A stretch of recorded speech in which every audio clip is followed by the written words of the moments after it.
Et aujourd'hui, avec les réseaux sociaux, tu dis quelque chose, peu importe ce que tu dis, là, et ben, il y a toujours 1 million de gens qui vont être d'accord avec toi et 1 million de gens qui vont te dire que tu es un totu. Et que plus tu le fais finalement, et plus tu vas attirer ce que tu vibres en tant qu'être humain. Tu as remarqué quand tu es en colère, tu vas attirer souvent des gens qui sont en colère. Quand tu es frustré, souvent tu vas vivre des choses en corrélation avec ça. Parce que tu attires ce que tu as en toi. C'est ça. Qu'on le veuille ou non, on est des champs énergétiques et ce qu'on envoie, on le récupère. Un peu comme un boomerang. Jérémy Demé est un humoriste français qui a adopté le Québec en 2005. Il est auteur de plusieurs best-sellers et c'est surtout un humain inspirant qui n'a pas peur de dire à quel point le travail sur lui a permis de trouver le bonheur dans sa vie. C'est de ça qu'on a parlé aujourd'hui. Ben Jérémy, bonjour, merci d'être là. Ben merci de me recevoir. C'est vraiment un plaisir de t'avoir chez moi. Écoute, on parlait juste avant de commencer de notre rôle de parents. Les deux, on est devenus parents récemment. Je suis enceinte au moment où on tourne. Puis je trouve ça intéressant de commencer moi, ce que j'aime de toi, puis pourquoi je voulais te recevoir, c'est parce que ton personnage public, là, je ne te connais pas personnellement, mais tu es quelqu'un qui assume ta vulnérabilité, qui assume tes émotions, tu les dis ouvertement.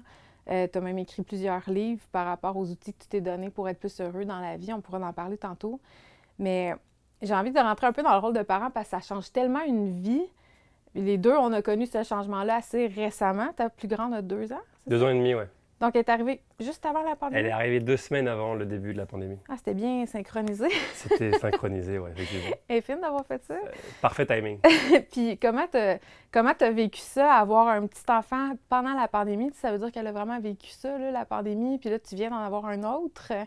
Comment tu vis ton rôle de parent dans la période dans laquelle on est? Écoute, c'est intéressant parce que on avait prévu avec ma femme de partir à Paris. Pour que j'aille faire des spectacles là-bas en janvier 2020. OK, au début c'était en janvier 2020. Okay. Ou février ou janvier 2020, bref. Et on apprend donc 9 mois avant que ma blonde est enceinte. Et il y a un mélange de je suis content. Et mon premier réflexe a été comment on va faire pour aller à Paris parce que ma femme voulait accoucher au Québec. Oui, je la comprends. Elle est québécoise. Elle est québécoise. Ouais. Pour être proche de sa famille, de ses amis, dans ses affaires. Ce que je respecte totalement. Donc je dis, bah parfait, on va rester ici. Et donc mon premier réflexe, c'était qu'on ne pourra pas partir à Paris. Donc on va devoir décaler de 6 mois. Donc il y a une partie de moi, je suis très sincère, que ça faisait chier. Tu vois. Et donc c'était mon premier réflexe. Et finalement, elle est née, notre fille, et 2 semaines après, pandémie. Donc finalement, elle est arrivée au meilleur timing possible, ce petit bébé-là. Elle ne le savait pas à ce moment-là, mais et voilà. Et donc à ce moment-là, moi j'avais prévu de rien faire pendant 6 mois, tu vois. C'était déjà prévu quand ta blonde accoucherait que tu prennes 6 mois. Ouais. C'est très cool. Parce que je ne savais pas comment j'avais vu la pandémie. Je me suis dit on va prendre du temps, donc voilà. Et donc vu que la pandémie est arrivée, je trouve ça génial parce que tu n'avais pas le choix. J'avais pas le choix et surtout, j'avais pas l'impression de louper quelque chose. Tu sais, quand tu as l'impression de louper quelque chose, tu te dis, moi, je fais rien, d'autres font. Il y a un peu ce sentiment-là de... Je sais pas si amer, c'est le bon mot, mais ce sentiment-là de, est-ce que je devrais faire quelque chose? Ouais, ok, je comprends. Alors, on a un peu ce truc-là en tant qu'être humain de, il faudrait que je fasse des choses, les autres font des choses, il faut que je fasse des choses. Oui.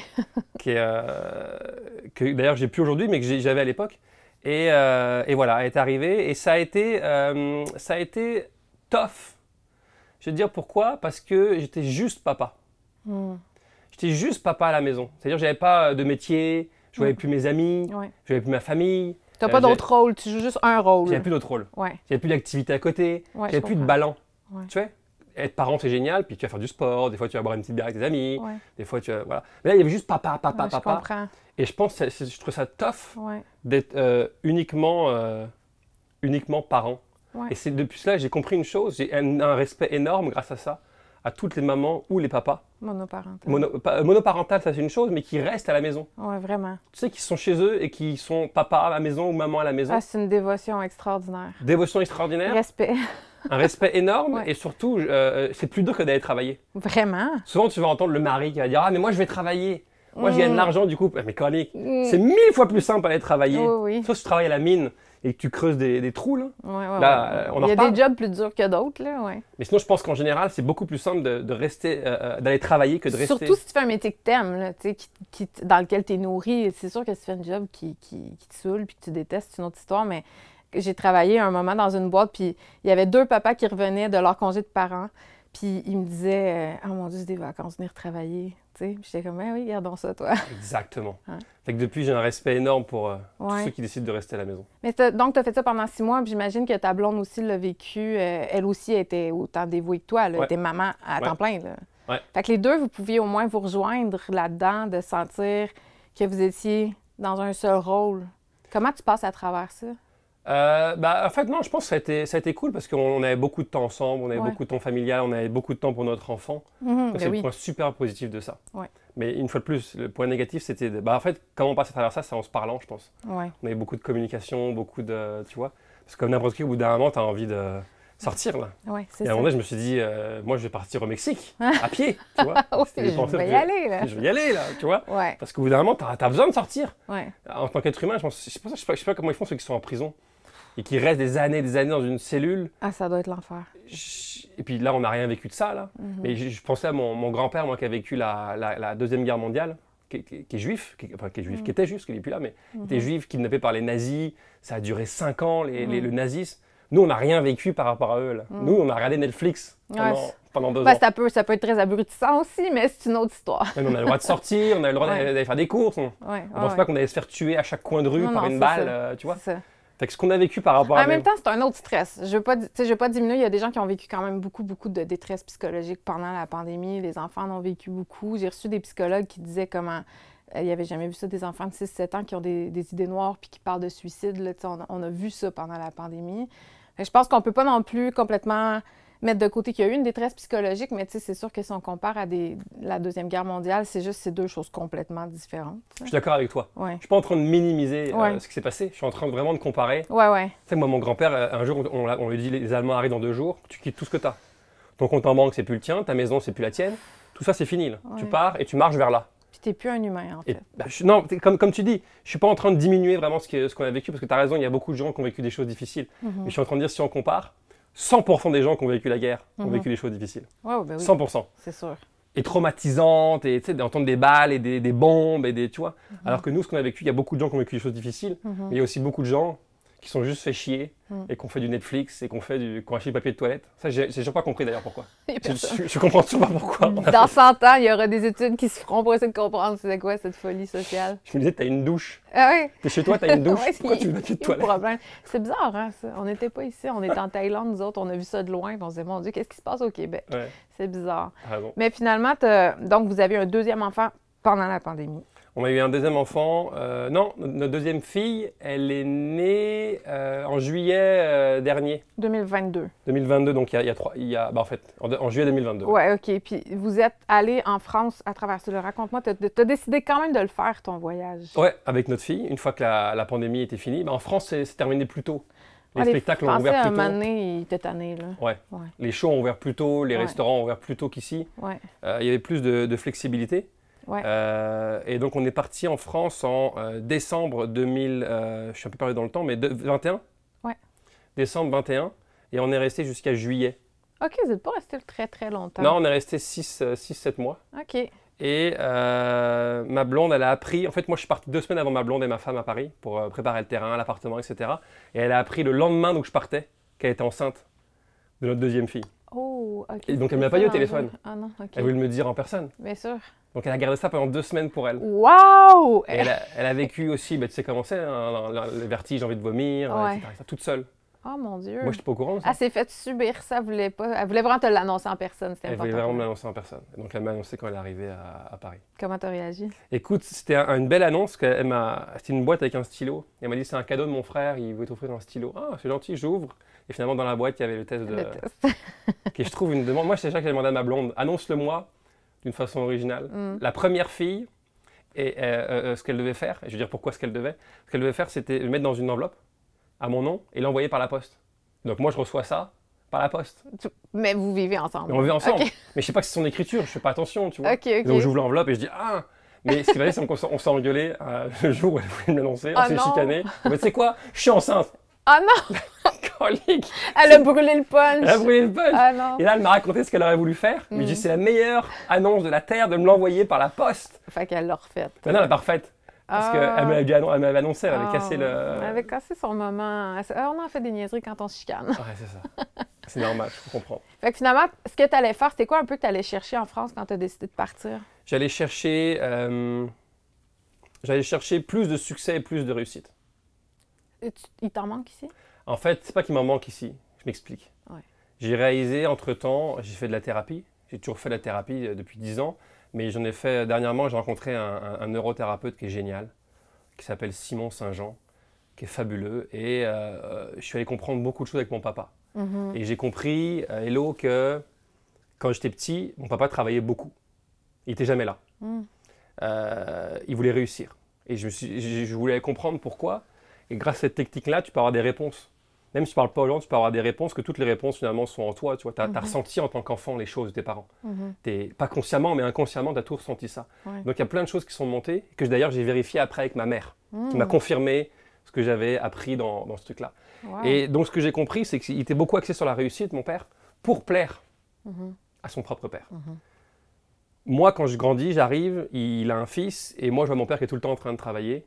Mais je me dis, pour que mon père me regarde, pour que mon père m'aime, pour que mon père soit fier de moi, je vais faire comme lui, je vais réussir. Ouais. Et donc j'ai 7 ans, ou 6 ans, ou 5 ans, et dans ma tête, je me programme je vais réussir dans la vie pour que mon père m'aime. Et donc j'ai toujours eu un espèce de moteur de réussite, mais pas pour plus d'argent, pour que mon père m'aime. Ça, je l'ai compris dans les derniers mois, tu vois. Et donc la France, c'est ça ce projet-là. C'est vouloir plus de réussite pour finalement plus d'amour de mon père. Ouais. Mais ce qui est étrange, c'est qu'il est mort quand j'avais 8 ans. C'est ça, j'allais dire. Quand t'avais 8 ans. J'avais 8 ans. Et donc, toute ma vie, j'ai voulu passer du temps à vouloir réussir pour un homme qui n'était même plus là. T'imagines-tu à quel point c'est spécial? C'est programmé fort. C'est programmé très fort. Ouais. Une fois que c'est programmé, tu dis pas « Ah, non, il est mort maintenant, donc je n'ai plus ça. » C'est pas le rationnel qui embarque. Là. Et donc, j'ai compris tout ça. Et le jour où j'ai compris tout ça, où j'ai pleuré ce que j'avais à pleurer, et je me suis dit j'ai plus besoin de toujours plus. Et donc, la France a quitté. Le projet France, du jour au lendemain, a dit non, ça fait plus de sens. Il s'est dissolu dans... Finalement, il tenait vraiment à une blessure. Il tenait à une blessure. Ouais. Et je me suis dit, non, en fait, je suis trop bien au Québec. Pourquoi je veux aller voir plus et plus de choses? Surtout que la France, c'est compliqué à vivre dans le sens. Paris, c'est très anxiogène, il y a beaucoup de monde, il y a beaucoup de bruit.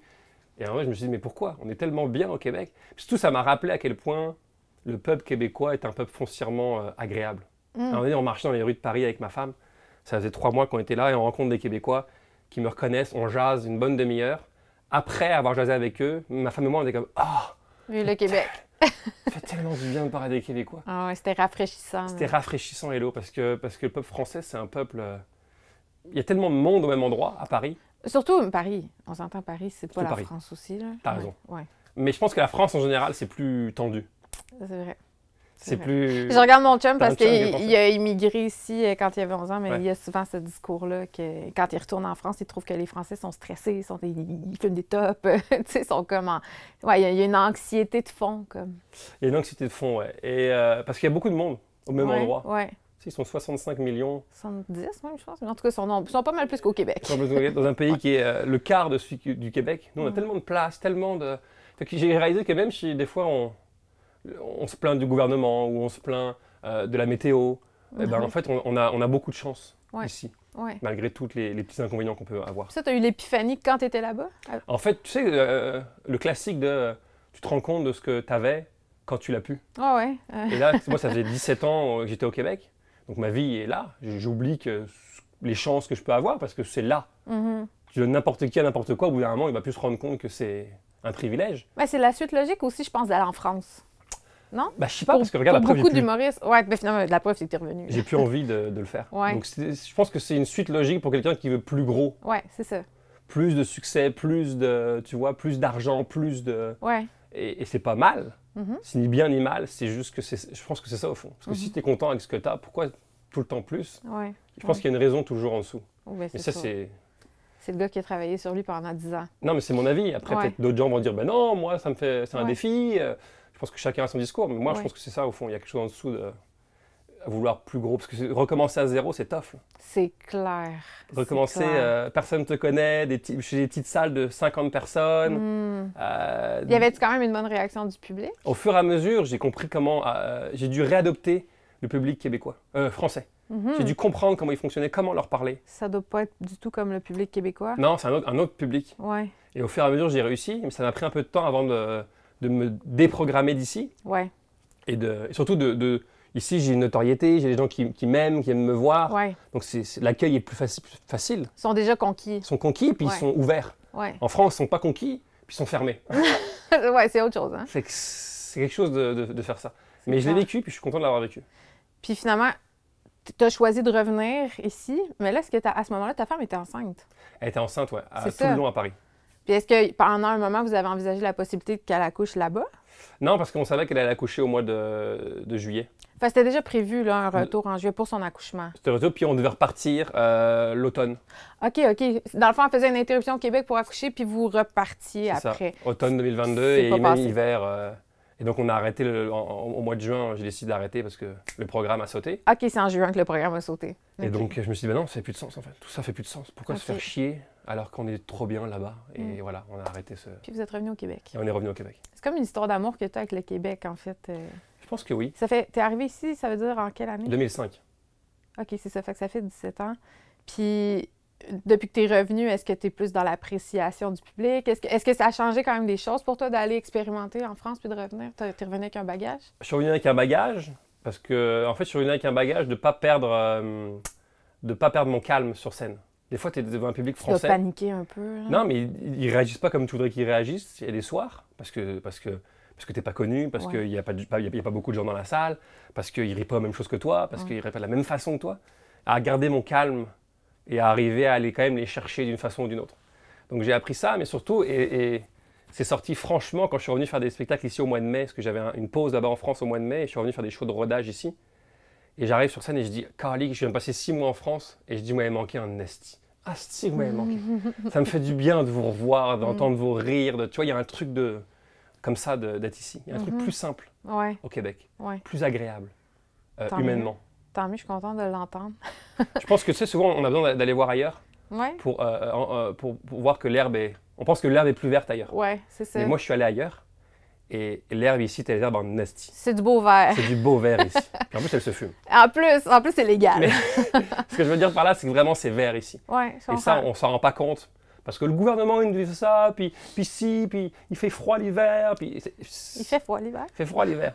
Mais finalement, malgré tous ces petits inconvénients-là, tous les pays ont leurs inconvénients. tu sais. Exact, c'est ça. On pense que c'est mieux de vivre au Mexique ou de vivre en France. Ouais. Mais tous les pays ont leur... Regarde, en ce moment, en France, il faut qu'ils baissent leur chauffage Ah, c'est l'enfer ce qui se passe en à cause de France. la guerre. Ouais. Il faut qu'ils limitent leur consommation de chauffage. Les douches, ouais, puis T'imagines? l'essence. Sinon, ils prennent une amende. Ouais, c'est fou. C'est pas plus agréable de vivre là-bas, là. Non, c'est ça. Tous les pays, il y a quelque chose qui est pas cool. Ouais, Donc, exact. tu vois, on pense que c'est mieux, mais c'est pas mieux. Mhm. C'est mieux si t'es sur une plage et que tu dors toute ta vie à rien faire et tu as du soleil Mais même à ça, tu vas te tanner. et tu vas te tanner. Ouais, c'est ça. Donc, je pense que c'est arrivé à apprécier ce qu'on a. Exact. Et moi, la France m'a aidé à apprécier, m'a re-aidé à revoir à quel point on est chanceux ici. C'est clair. On voyage beaucoup. Ben là, on voyage plus, là, mais on voyageait beaucoup, mon chum puis moi, avant d'avoir notre bébé. Puis 3-4 mois par année, on partait en sac à dos. Puis on a fait l'Afrique, l'Asie.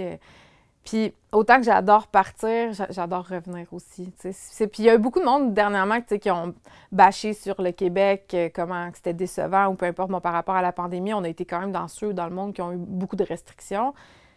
Puis, tu sais, je veux pas rentrer dans ce que je pense de ça, mais je suis d'accord avec toi qu'il y a quelque chose d'unique au Québec. Puis, tu sais, je pense que c'est pour ça que je continue de prendre parole, je continue de... Parce que oui, c'est beau le Québec. Oui, on a une belle culture. Oui, c'est unique. Puis ça mérite d'être reconnu. Ça mérite d'être gratifié, d'être mis de l'avant, tu sais. Exact. Tu as travaillé beaucoup sur toi. Tu le disais tantôt, ça fait 10 ans. Donc, tu as dit ouvertement dans ton livre La Liste, tu as dit que tu as fait une dépression. Ouais. Ça a été ton élément déclencheur, je pense. Ouais. Premièrement, félicitations d'avoir été capable d'en parler ouvertement. Quand on s'est parlé au téléphone, je t'ai dit « Ah, t'es bon parce que tu abordes un sujet qui est encore tabou. » Puis tu m'as répondu « C'est pas tabou, je pense juste que c'est pas encore vraiment tant que ça la mode pour les gars d'en parler. » Puis toi, tu le fais bien. Mais en quoi c'est bon puis c'est important pour toi de faire du travail sur soi? Parce que je pense que la dépression, je sais plus si c'est... c'est qui que j'ai entendu qui a dit ça il y a pas longtemps? Jim Carrey, je pense. Qui a dit dans une vidéo, j'ai vu sur YouTube, il disait la dépression, c'est un peu ton corps qui te dit fuck you. Ouais. Tu sais, qui te dit maintenant, faut t'arrêter de... Ouais. La façon dont tu vis, ça marche pas.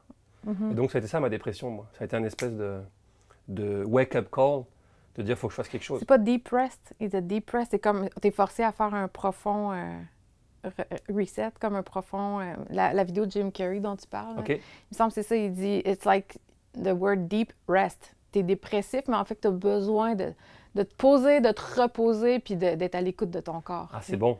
Ah, j'ai pas entendu ce bout-là, mais je le trouve génial. Ouais. Ah, c'est une bonne façon de voir les choses. Ouais. Deep rest, ouais, exact. effectivement. Ouais. Ah, c'est bon.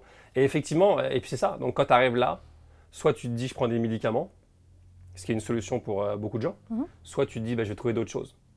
Moi, je pense que les médicaments, je n'ai rien contre ça, parce que je pense que ça fait du bien à beaucoup de gens.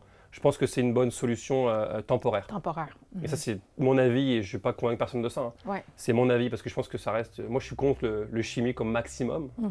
J'aime pouvoir l'aider de trouver d'autres façons. Et voilà. Et donc, je me suis dit, non, je vais trouver d'autres façons. Et puis, j'ai commencé ce chemin-là, et c'est devenu une sorte... À l'époque, je disais passion, le développement personnel. J'ai tellement aimé ça que c'est devenu une passion. Et mon thérapeute, Simon, il m'a dit à un moment donné, tu sais que le mot passion vient du mot souffrance. Ah, c'est vrai. J'ai jamais réalisé ça. Et tu sais, la passion du Christ, tout ça, ça vient du mot souffrance. Et souvent, quand tu dis le mot passion... C'est associé à quelque chose qui fait mal, oui. Ou pour venir combler quelque chose qui fait mal. Ah, ouais, c'est intéressant. Pour venir patcher quelque chose, tu sais. Et puis, chacun sera libre après de voir sa passion. Mais souvent, la passion est venue boucher un trou, tu vois. Donc maintenant, je pense à ça et je parle plus de passion, je parle de hobby, je parle de passe-temps, je parle de choses que j'aime faire. Mais passion, on dirait que maintenant, ça m'a marqué ce mot-là. Vraiment? Donc, c'est ton passe-temps? C'est devenu un passe-temps. J'aime découvrir des choses. Encore aujourd'hui, j'aime découvrir des choses, j'aime essayer des choses, tu vois, j'ai toujours... parce que plus j'en découvrais, plus j'en expérimentais, et plus ma vie s'améliorait. Et plus les choses allaient de mieux en mieux, et plus je pouvais inspirer les autres à faire la même chose. Donc il y a quelque chose là-dedans que j'ai longtemps aimé, découvrir beaucoup de choses. J'étais un boulémique tu vois. Mais une fois plus pour venir combler une souffrance. Qui était ultimement, j'imagine, la mort de ton papa. La mort de mon papa. Ouais. La mort de papa, puis même quand il était là, avant qu'il parte, tu vois, je le voyais jamais, il n'était pas là, il travaillait. Fait que tu as eu un manque de ton père pas mal, une grosse partie de ta vie. Un manque énorme de mon papa, une bonne partie de ma vie. J'ai eu un trou dans mon âme que j'ai voulu combler. C'est sûrement pour ça que je suis devenu humoriste. Besoin d'amour, de reconnaissance. Tu vois, tu cherches tout ce que tu peux en pensant que ça va combler. Donc c'est l'argent, c'est le regard des gens, c'est séduire. Séduire en général. Je te parle les hommes, les femmes, n'importe qui. C'est la séduction de je veux me faire aimer, peu importe le moyen. Je veux me faire dire que je suis valable, que je suis assez, que tu vois. Donc là, quand tu n'avais pas cette reconnaissance-là, ça devait venir te chambouler, mais profondément, là, j'imagine. Je sais pas si... Je me rappelle, tu vois, à un moment donné, j'étais en France et je fais un spectacle et c'est mal passé. Je suis devant 4000 personnes. C'est un zénith, je suis la première partie d'un ami à moi là-bas. Et ça se passe, où j'ai pas l'impression que ça se passe bien. Tu sais, des fois ça se passe bien, mais t'as pas l'impression que ça se passe bien. Et je suis sorti de scène, et je suis dans un coin, et je trouve ça tellement dur, l'ensemble du projet, que je me suis mis à pleurer. Je trouve ça trop tough. Et est-ce que là-dedans, il y avait j'ai pas réussi à connecter avec eux, je trouve ça trop difficile, tu vois. Donc il y avait un peu ce truc-là, ouais. Je pense que l'idée de pas avoir, à ce moment-là, la reconnaissance et l'amour des gens, ça vient me shaker, parce que j'en ai besoin à ce moment-là. J'ai besoin de ressentir ça pour venir combler ce trou qui est en moi. Est-ce que ça te faisait douter de ta valeur? Est-ce que ça me faisait douter de ma valeur? Non, je n'ai pas l'impression que ça me faisait douter de ma valeur. Mais en tout cas, je veux quand même te reconnaître pour ta résilience, parce que j'imagine qu'il y a des gens qui auraient pu aller sur un autre sentier que celui que tu as pris, tu sais. Ça peut être quand même des blessures. Non, je pense que tous les humains ont des blessures reliées à l'enfance, puis que le reste de notre vie, c'est de nous déprogrammer de ces traumatismes-là. Mais tu sais, il y a des gens... C'est pour ça que je pense que le tempérament rentre en ligne de compte. Il y a des gens qui sont plus résilients que d'autres. Il y a des gens... Toi, finalement, qu'est-ce que tu dirais qui t'a conduit à ta dépression? Ça a été quoi qui t'a miné à ce point-là? J'ai trouvé ça difficile à arriver au Québec, dans le sens où, tu sais, t'es loin de ta famille. T'es loin de tes amis, t'es loin de tout ça. C'est un métier qui est difficile. Il n'y a pas vraiment de chemin. Est-ce que tu as fait l'École nationale de l'humour aussi? Non. OK. Donc, plus, j'imagine que tu te faisais un peu bouder, non? Je pense pas, non. Non? OK. Non, je crois pas que l'École de l'humour soit Pas l'École de l'humour, mais des fois, c'est comme les autres. T'sais. En tout cas, moi, j'ai été comédienne, puis j'avais pas fait l'École nationale. Puis je me faisais souvent dire, ouais, mais t'as pas fait l'école. C'est comme, tu vaux rien parce que t'as pas passé par le chemin officiel. J'ai eu ça souvent, je pouvais pas être vue en audition. Fait que je sais pas, peut-être que c'est un autre monde dans le monde de l'humour. Là. Je connais pas du tout le monde de l'humour. Bah, je pense qu'à l'époque, je me rappelle, il y avait beaucoup de clics. Des humoristes qui sont entre eux, puis il y en a plusieurs. Et j'ai jamais fait partie d'une clique. J'ai toujours Ok. fait mes affaires à moi. J'ai jamais, tu vois, ça s'est fait comme ça. OK. J'ai toujours fait mes affaires à moi. J'ai toujours fait mes. Mais c'est dur parce quand je dis que c'est dur, c'est qu'il n'y a pas de chemin. Aujourd'hui plus, parce qu'aujourd'hui il y a Internet et tu peux te faire connaître grâce à ça. Ouais. Mais à l'époque, quand j'ai commencé en 2005, c'était pas encore Non. la mode Instagram et Facebook. C'est ça.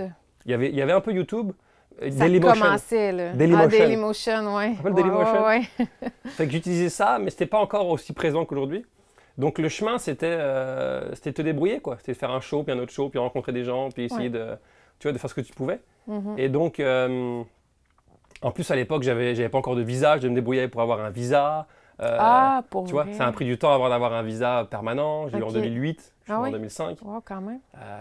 Après, ça m'a pris 6 ans d'avoir mon passeport, Ta résidence.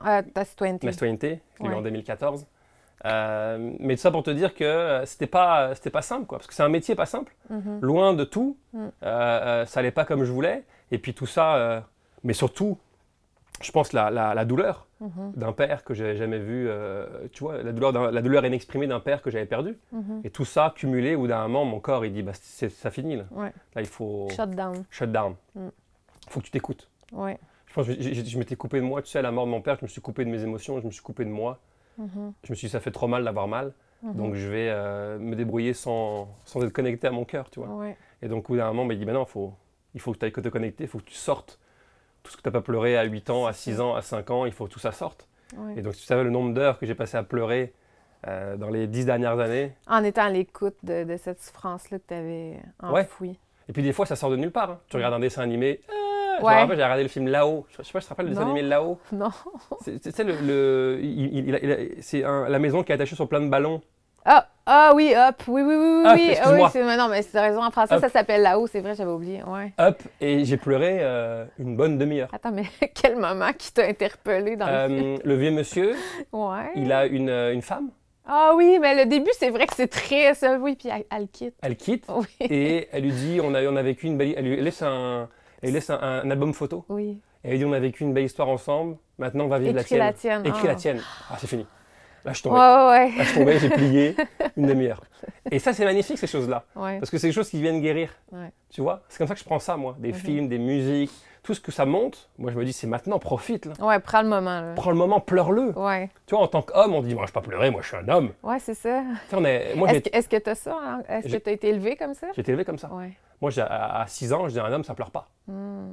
Un garçon, ça pleure pas. Alors que oui, ça pleure, un garçon. Ben oui. Aujourd'hui, moi, j'encourage mes filles à pleurer. Je pleure devant mes filles. Tu vois? Il pleure tout le temps. Non, mais dès que j'ai envie de pleurer, je pleure. Je me cache Ouais. pas de pleurer. Ouais. Je leur dis. Des fois, je pleure de joie. Des fois, je pleure de tristesse. Puis elles me voient pleurer. Puis c'est quelque chose de beau, je trouve. Mhm. Ton papa, c'est pas un surhumain. Ton papa, c'est un humain Ouais, c'est qui ça. a des émotions, qui vit des choses. Et voilà. Mais moi, j'ai grandi pas comme ça. J'ai grandi en me coupant de mes émotions. Mon père meurt, donc là, je me coupe encore plus. Oh, ouais. Donc je veux devenir tough. Hmm. Mais au bout d'un moment, t'es pas fait pour être tough. Non. T'es fait pour être toi. Ben, être tough, en fait, t'es pas fait pour te couper de tes émotions. Exactement.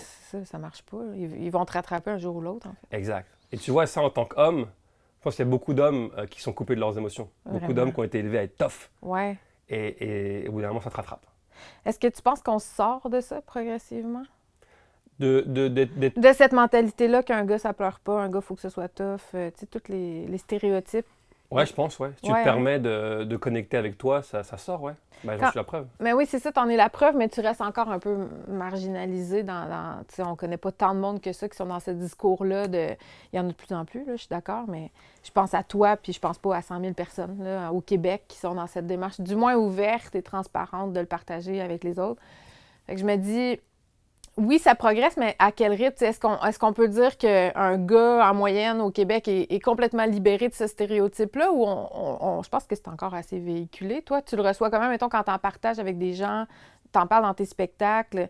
Est-ce que tu sens que c'est comme une bouffée d'air frais pour des gars qui se font donner la permission de pouvoir avoir des émotions? Je pense qu'ils ne le diront pas. Mhm. Je pense qu'ils vont l'entendre, ils vont faire ah oui, on peut. Mm. Ah oui, ça se fait. Ah ok. Tu sais, je pense. Souvent, on pense qu'en étant vulnérable, l'autre va nous piller dessus. Mhm. On pense qu'en étant ouvert et en disant la vérité sur ce qu'on est, les gens vont nous rejeter, Mhm. vont Ouais. arrêter de nous aimer. Et c'est pour ça qu'on est beaucoup à vivre avec un masque social. On s'est Ouais. créé un avatar. Ouais. L'avatar de je suis gentil, je suis beau, je suis sympa, je suis généreux, tu vois. Pourquoi? Parce que j'ai été élevé comme ça. On a été élevé à être des bons enfants. Depuis qu'on est petit, sois gentil, sois poli, dis merci. Et on a remarqué qu'en étant des bons enfants, on a tiré l'amour de nos parents en retour. Ouais, Tu ça vois. a été payant. Ça a été payant. On dit, ah, ok, quand je suis gentil, mon père, il me sourit. Ah, quand je suis gentil, ma mère, elle m'embrasse.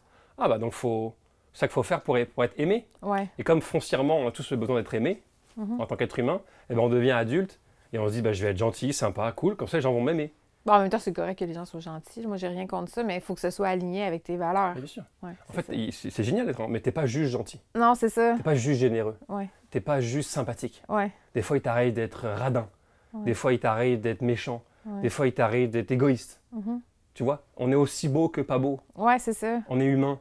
Et je pense qu'on a tendance à vouloir juste voir le beau de ce qu'on est. Mm. Et ça a été mon cheminement à moi, de voir que j'étais juste une belle personne.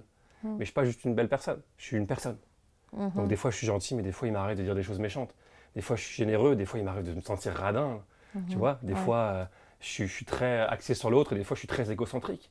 Mais je suis les deux. C'est ça. Après, lequel je vais décider d'exprimer, Ouais. mais je suis les deux. Ouais. Des fois, je suis joyeux, des fois, je suis profondément triste. C'est pas vrai que je suis juste tout le temps... c'est pas vrai. Ouais. Et donc, je pense que c'est apprendre à vouloir enlever ce masque social-là et à dire, ben non, je suis un humain. Et je me rends compte que quand je le fais, plus je suis vulnérable et plus je permets aux gens en face de l'être aussi. C'est ça. Tu Ça vois? fait tomber les masques. Ça fait tomber les masques. Tu te dis, ah, si lui se permet de dire ça, Caroline, moi, je peux partager aussi ce que j'ai à dire. Ouais. Si lui, il avoue qu'il a fait ça, ben attends une seconde, moi aussi, je fais ça. Ah, toi aussi? Ah, ben cool. Ah, ça fait du bien. Et tu te rends compte que quand tu enlèves ça, c'est là où la paix s'installe. Ouais. Je pense que la vraie paix vient du fait que tu enlèves ton masque et tu dis, ah. Tu sais, un peu comme Eminem dans le film 8 Mile. Ouais. Tu as Ça fait forcément vu. longtemps que j'ai vu. Ouais. La dernière scène, il fait un battle de rap. Ouais. Tous ceux qui l'ont vu comprendront ce que je veux dire. Et donc, c'est le seul blanc parmi plein de noirs à faire du rap. Donc, il est un peu marginal, un peu rejeté. Et un moment, il arrive en finale d'un battle de rap. Et le but du battle de rap, si tu ne sais pas, Hello, c'est de vouloir blaster l'autre. OK. Donc, ta mère, elle Oui. est comme ça, ton père, il est comme ça, tu viens de là, nanana. Et donc, tout le monde fait oh! Et tout le monde, tu vois, c'est un peu une Ouais. espèce de. Celui qui est le plus chien sur l'autre. Et ce Uh-huh. que fait Eminem, c'est qu'il parle de lui. Il dit, moi, je suis blanc, j'ai vécu dans une caravane, ma mère, elle a couché avec tel gars. Il s'auto-battle. Il s'auto-battle. OK. Là, il donne le micro à l'autre, il dit maintenant, dis aux gens quelque chose qu'ils ne savent pas sur moi. Ah. Et c'est fini. Ah oui, il n'y a Parce plus que rien l'autre à dire. Il n'y a plus rien à dire. Et donc, il vient d'enlever son masque et c'est fini. Tout le monde devient, ah, ça y est, on t'accepte. Ah On ouais. ne pourra pas être plus fort que toi qui dis tes affaires parce qu'on n'a plus rien à dire sur toi. Mm. Si tu te démasques, les gens ne pourront plus te démasquer. Mhm. Et s'ils ne peuvent plus te démasquer, bah, dans ce cas-là, il y a juste un contact humain à Vrai. humain, tu vois. Ouais. Ouais. Et je pense que c'est ça, mon chemin à moi, c'est de vouloir enlever ce masque-là et dire de plus en plus moi, quoi. Penses-tu que c'est possible d'être 100% du temps sans un masque? Ouais, je pense, ouais. Ah ouais? Je pense que ça prend du temps. Ouais. Ça prend du temps. Ouais. Je suis Ça pas là. prend une sacrée connaissance de soi, surtout. Ça prend de la confiance. Ouais. Ça prend... Mais tu sais, ça veut pas dire être méchant. Hein. Ça veut Non. dire, si quelqu'un me fait une blague, je la trouve pas drôle. Ouais, Ok, ouais. Mais en Ouais. fait, non, au fond de moi, je suis que, bah non, ça me fait pas rire. Uh-huh. C'est, bah non, je t'écoute, je te respecte, mais ça me fait pas rire. Uh-huh. Tu sais, souvent, t'entends ça à la radio. Des gens qui rient Ah, mon beaucoup Dieu. trop Oh, oui. que ce que la blague est. Ouais. Des réactions, non, Oui, c'est oui. pas vrai. En plus qu'on les voit pas, fait qu'on dirait qu'ils sont obligés d'en faire trop, là. Puis des fois, ils mettent leurs vidéos sur... Oui. Et tu les vois, ils réagissent beaucoup trop Ouais, par ouais. rapport à ce que c'est. Je comprends que tu réagisses, mais pas à ce point-là. Mais c'est du théâtre, là. Voilà. Et je me dis, et je vois ça, puis je suis pas en train de critiquer ça parce que j'ai ça en moi aussi. Je suis pas détaché de ça, et je suis pas au-dessus de ça. Non, je comprends. Je fais partie de ce milieu-là, je fais partie de cette Mais c'est humanité-là. un bel exemple, en fait, c'est ça. C'est plus comme observer Observer. ce qu'on peut faire parfois. Et je dis vraiment, c'est vraiment autant de réactions. Donc j'essaye, moi, aujourd'hui, maintenant, maintenant quand je fais quelque chose de public, si quelqu'un fait quelque chose, puis, bon, ça me fait pas rire. Je comprends que ce soit drôle, mais moi, ça me fait pas drôle, je ne veux pas faire semblant. Ouais. Et j'essaye. Ouais. Je suis pas encore maître total de ça, mais je vois, puis une fois de plus, hein, je vois ça parce que je l'ai en moi. Tu sais, souvent, ce qu'on voit chez l'autre, c'est qu'on l'a en soi. Ouais. Ce qui nous énerve chez l'autre, c'est ce qu'on n'a pas encore accepté chez nous. Fait que si jamais je sais pas comment, ta communauté écoute ça, dis-toi, ma mère, elle me fait chier pour telle chose. Ben, sûrement que tu l'as en toi. Observe-toi. Tu l'as en toi. Ouais. Et ça fait chier de te dire, ben non, moi j'ai pas ça en moi. Je suis pas comme ma mère, je suis pas comme mon père. T'es beaucoup comme ta mère et t'es beaucoup comme ton père. Ouais. Parce que c'est tes parents. Ouais. T'as grandi en les imitant. Et tout Exact. ça pour te dire que quand je prends ce comportement-là, showbiz, je pense qu'on dire que je l'ai pas. Il est en moi aussi.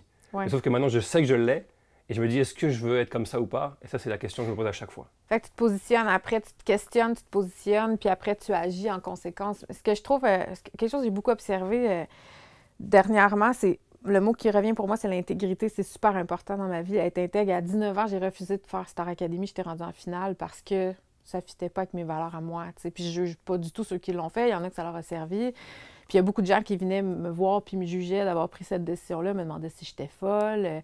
Mais à ce moment-là, j'avais été voir un psy pour prendre ma décision. Là, je m'étais dit, je vais vraiment peser les pour et les contre puis voir qu'est-ce qui est aligné avec mes valeurs à moi. T'sais.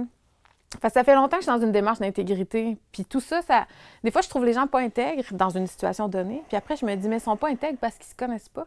Ils savent même pas. Tu sais, souvent, tu réagis de façon tellement automatique dans une situation. Quelqu'un fait quelque chose qui va te faire réagir, tu t'en rends pas vraiment compte. Puis tu sais, on est tous sur des automatismes. Puis comme on parlait de programmation tantôt, tu sais.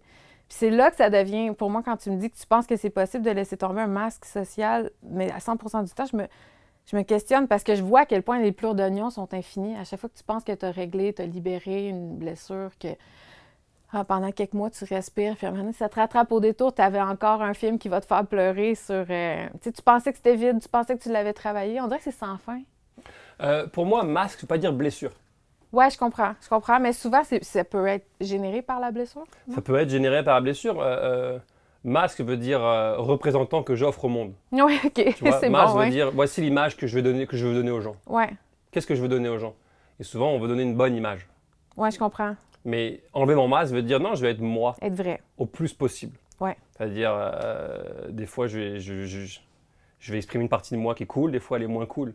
Mais elle est là, tu vois. Ça implique pas se faire aimer tout le temps. Aussi. Ça implique exactement. Être vulnérable. Et sincère, ça implique le fait ça se peut qu'il y ait des gens qui fassent comme « Ah ouais, ça va toi Ouais. Ben ouais, je suis juste moi, tu vois. Mais ça implique ça parce qu'on vit dans ce monde-là. On s'est tous mis d'accord pour être dans le monde de l'image et jouer à ce jeu-là. Sauf que plus on le fait, plus on revient à notre humanité et plus on va tous le faire en gang, tu vois. Plus les gens vont le faire et plus c'est... Mais je pense qu'on a à aller là. Ouais. C'est fatigant de jouer un rôle tout le temps. Faire semblant de rire, faire semblant de... C'est pour ça que beaucoup de gens font des dépressions dans la quarantaine, parce que tu as joué un personnage toute ta vie, puis à un moment donné, ça ne tient plus la route. Ton corps n'est plus capable de le tenir. J'ai étudié au CRAM, le Centre de relations d'aide de Montréal, je ne sais pas si tu connais. En tout cas, c'est une super belle école, puis la première année, c'est juste du travail sur soi pour apprendre à se connaître, parce qu'ils disent que tu ne peux pas être un thérapeute si tu es dans le chemin, en fait. J'ai fait la première année, après je me suis dit, « qu'est-ce que tu fais? Tu n'es pas née pour être une thérapeute. » J'avais une carrière en chant dans ce temps-là. Mais... je me rappelle, ce qu'on apprenait, c'est ça, c'est que à un moment donné, souvent, il y a une dépression dans la quarantaine parce que tu as joué un personnage public toute ta vie, puis ça finit par te rendre triste d'être aimé pour ton personnage, puis pas pour qui tu es vraiment, tu sais. Ouais. Puis ça te rentre dedans. Puis c'est plate parce qu'on dirait qu'il faut passer par une dépression ou par une grosse claque sur la gueule pour s'effondrer, puis là, recommencer à zéro, mais vraiment se construire. Avec, comme tu disais, tu fais des choix conscients maintenant de qui tu veux te présenter dans le monde au lieu d'être juste sur le pilote automatique. Tu sais. Il y a quelque chose de super positif de tout ça. Là, on passe par des crises pour finalement renaître. C'est le phénix. Tu sais. Exact. Ouais. Beaucoup plus paisible. C'est ça. Tu sais, quand... Maintenant, mettons le Jérémy avant puis le Jérémy qui travaille sur lui, est-ce que tu retournerais au Jérémy d'avant? Non. Non, mais je l'ai aimé aussi, celui-là. C'est sûr. Parce que c'est là que j'étais, c'est moi. En fait, le Jérémy d'avant, je pense qu'il avait juste accès à une facette de lui. Et maintenant, il a accès à plus de facettes de lui. Tu vois. Le Jérémy d'avant était beaucoup plus blessé, beaucoup plus triste. Et celui aujourd'hui est plus guéri, donc plus en paix. Des relations plus saines aussi. Des relations plus saines. Mais oui, le Jérémy d'avant, j'ai besoin du Jérémy d'avant pour devenir le Jérémy d'aujourd'hui, tu vois. Donc, je veux rien me mettre à la poubelle de... C'est quoi, mettons, les outils que tu dirais qui ont été les plus importants pour toi, pour trouver ce bonheur-là? Est-ce que tu en appliques encore dans le quotidien? Ah oui, il y en a plein. Il y en a plein, mais je te dirais me permettre de vivre mes émotions. Tu sais, j'ai compris qu'on vit des choses dans notre vie, dans notre jeunesse, de 0 à 10 ans ou 12 ans. Mais on est trop petit pour procéder ces émotions-là.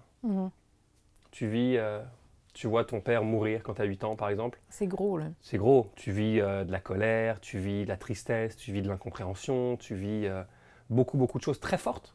Des grosses charges émotives, énormes, hein, mais tu ne sais pas les processer, parce que tu as 8 ans. Puis j'imagine que tu n'étais pas encadré non plus pour le faire. Non. On t'a sûrement pas présenté un psychologue à ce moment-là. Non. On va pas. Et puis ma mère a dit pleurez pas, riez pour les enfants à l'enterrement, tu sais. OK. Il y a ce truc-là de vouloir être positif. Soyons pas négatifs. Alors que elle a fait de son mieux, hein, ma maman. Ben oui, tout à fait. Puis c'est une autre génération. Il y avait des outils différents. Exactement. Parce que je pense qu'en tant qu'être humain, on vit des choses dans notre jeunesse et ces émotions-là, on ne sait pas comment les process, donc elles sont là. Elles sont là et elles sont cristallisées là. Ouais. Et un jour, tu as 25 ou 30 ou 32 et tu vas voir un film et tu dis là, bien, je vais vivre une émotion. Ouais. Mais tu te dis pourquoi j'ai envie de pleurer. C'est disproportionné. Là. Pourquoi j'ai envie de pleurer à ce point-là? J'ai rien vécu. Et en fait, tu n'es pas en train de pleurer ce film-là. Ce film-là vient appuyer sur cette émotion-là qui est cristallisée quand tu avais 4 ans. Ouais. Et donc, tu avais ça de charge émotive et donc le film va permettre d'en enlever un peu.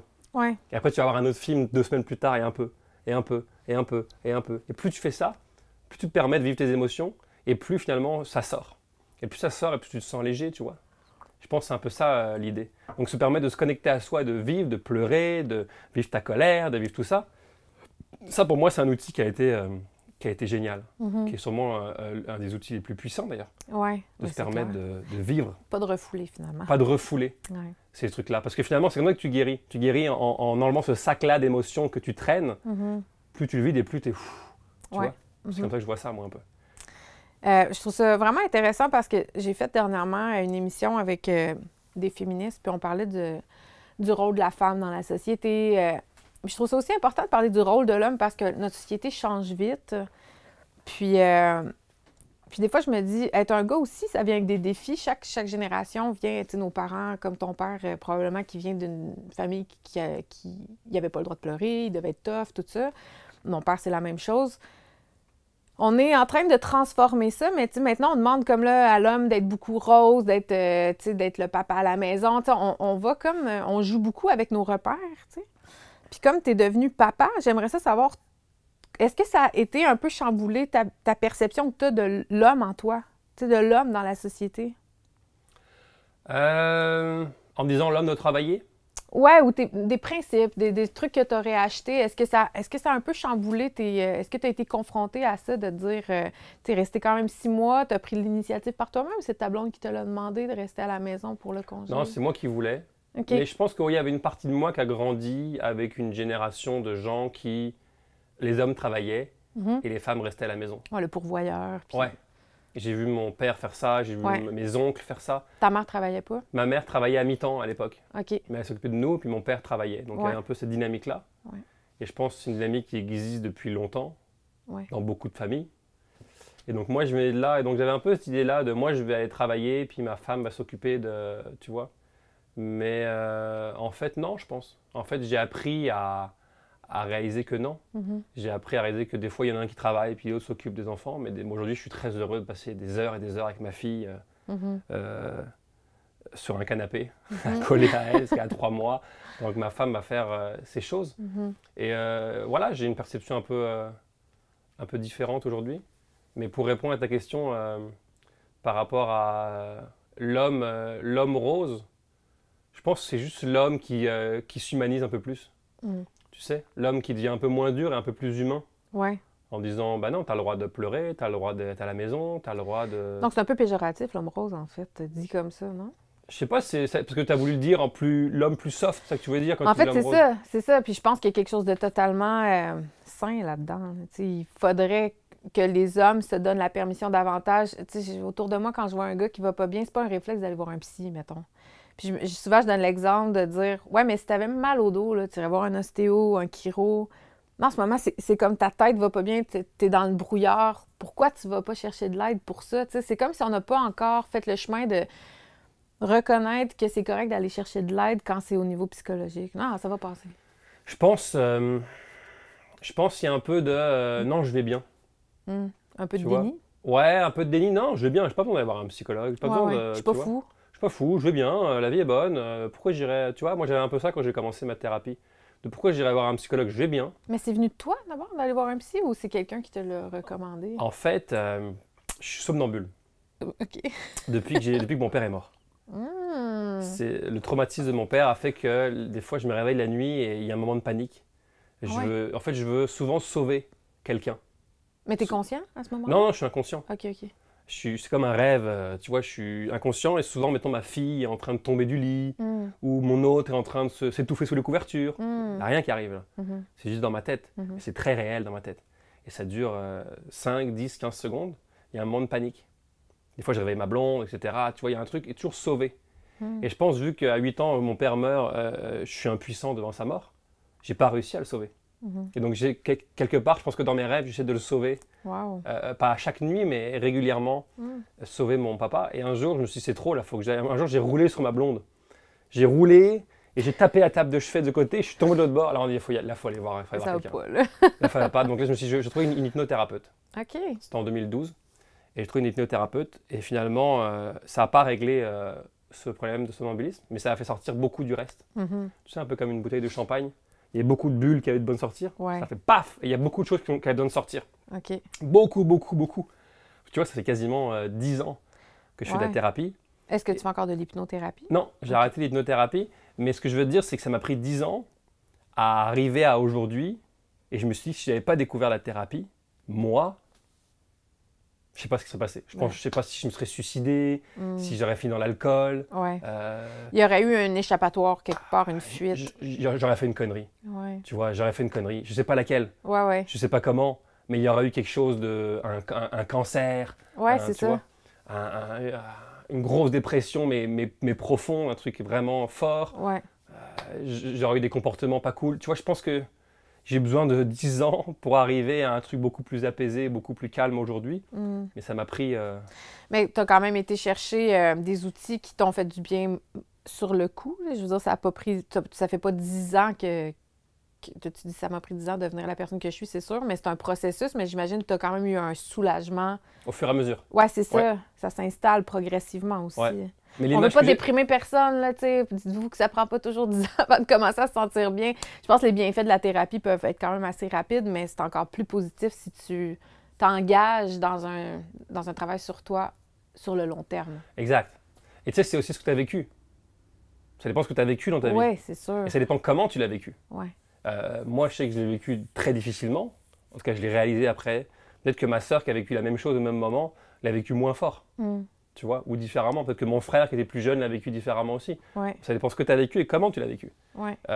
Moi, je parle de 10 ans et effectivement, au fur et à mesure, ça allait de mieux en mieux. Mais ça m'a pris tout ce temps-là, moi, par rapport à mon vécu et mon caractère, pour arriver à... Je ne suis pas passé de l'un à un bout, tu vois. Je suis parti de là, aujourd'hui, je suis là. Mais au fur et à mesure, j'ai guéri. Ouais. Mais j'en avais tellement, moi, à guérir. J'avais tellement un sac énorme de... excuse-moi l'expression, de marde, parce que c'est une image forte, que ça m'a pris du temps avant de vider ce sac-là, tu vois. Ouais. Ça m'a pris du temps parce que... Ou le transformer en compost. Ou le transformer en compost, mais ça m'a pris tellement de temps à... Et puis voilà, puis après, c'est les bonnes personnes, c'est...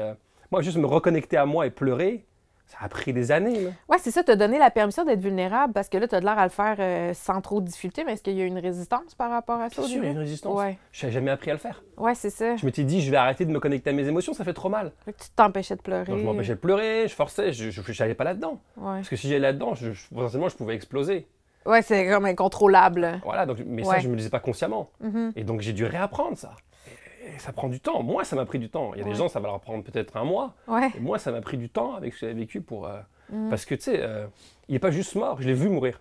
Tu l'as vu mourir. Donc, c'est violent quand même. Et sur le moment, je ne me rends pas compte de la violence de ça, j'ai 8 ans. Mais quand il pense... Il est mort de quoi? Crise cardiaque. Okay. Mais il est mort sous mes yeux comme je te vois aujourd'hui. Mon Dieu, ça doit être tellement traumatisant. Sur le moment, non. Sur le moment, tu comprends pas. C'est quoi la mort? Il est où? C'est ça. Mais après coup, tu te rends compte que c'est très violent comme truc. Ouais. Et puis j'avais un bagage avant, que je n'avais pas passé beaucoup de temps avec lui, etc. Donc il y avait beaucoup de stocks qui sont restés après stagnants. Parce que de 8 ans à... J'ai commencé à faire la thérapie, j'avais 26 ans ou 27 ans, je ne sais plus exactement, 2009.